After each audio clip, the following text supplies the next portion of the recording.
ఇప్పుడు no cost cough syrup తో 60 రూపాయల విలువ గల ఇన్హేలర్ పూర్తిగా ఉచితం. దెబ్బకి దగ్గు జలుబు మాయం.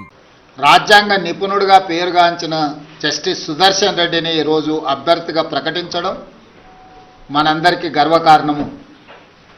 ఈరోజు వారిని గెలిపించవలసిన బాధ్యత ప్రతి తెలుగువాడి మీద ఉన్నది.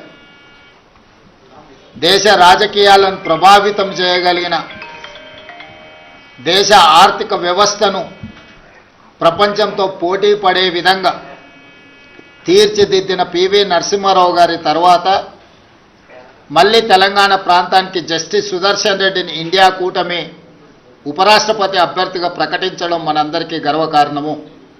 అందుకే ఈరోజు తెలంగాణ రాష్ట్ర ప్రభుత్వం తరఫున ఇండియా కూటమి రాజకీయాలకు అతీతంగా న్యాయ నిపుణుడు, న్యాయ కోవిదుడు జస్టిస్ సుదర్శన్ రెడ్డి గారిని అభ్యర్థిగా ప్రకటించడంతో రాజకీయాలకు అతీతంగా మనందరము ఏకం అవ్వాల్సిన సందర్భము.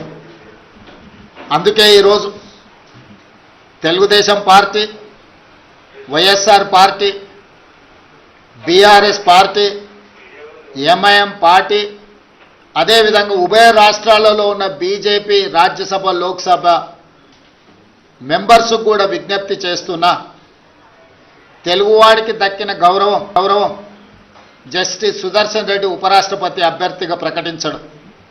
అందుకే మనందరం కలిసికట్టుగా 42 మంది లోక్సభ సభ్యులు, 18 మంది రాజ్యసభ సభ్యులు, ఉభయ రాష్ట్రాలకు సంబంధించిన వాళ్ళందరం ఒక తాటి మీదకి వచ్చి జస్టిస్ సుదర్శన్ రెడ్డి గెలుపులో భాగస్వాములు కావాలి.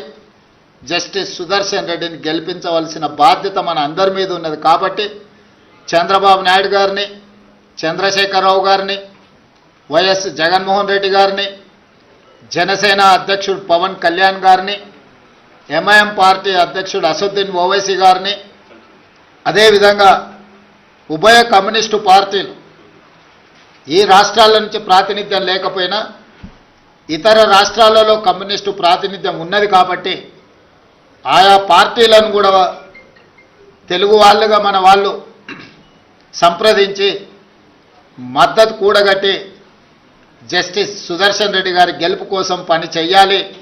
జస్టిస్ సుదర్శన్ రెడ్డి గారి గెలవడము ఇప్పుడు అవసరం. ఎందుకంటే రాజ్యాంగాన్ని పరిరక్షించాలంటే న్యాయ నిపుణులు, న్యాయ కోవిదులు రాజ్యాంగాన్ని ప్రజలకు ఆ స్ఫూర్తిని అందించడానికి ఉపరాష్ట్రపతిగా ఉంటే ఇది దేశ ప్రజలకు ప్రయోజనం చేకూరుతుంది, ప్రజాస్వామ్యం కాపాడబడుతుంది. అందుకే ప్రజాస్వామ్యాన్ని పరిరక్షించడానికి రాజకీయాలకు అతీతంగా మనందరం ఏకమై జస్టిస్ సుదర్శన్ రెడ్డి గారిని గెలిపించాల్సిన అవసరం ఉంది.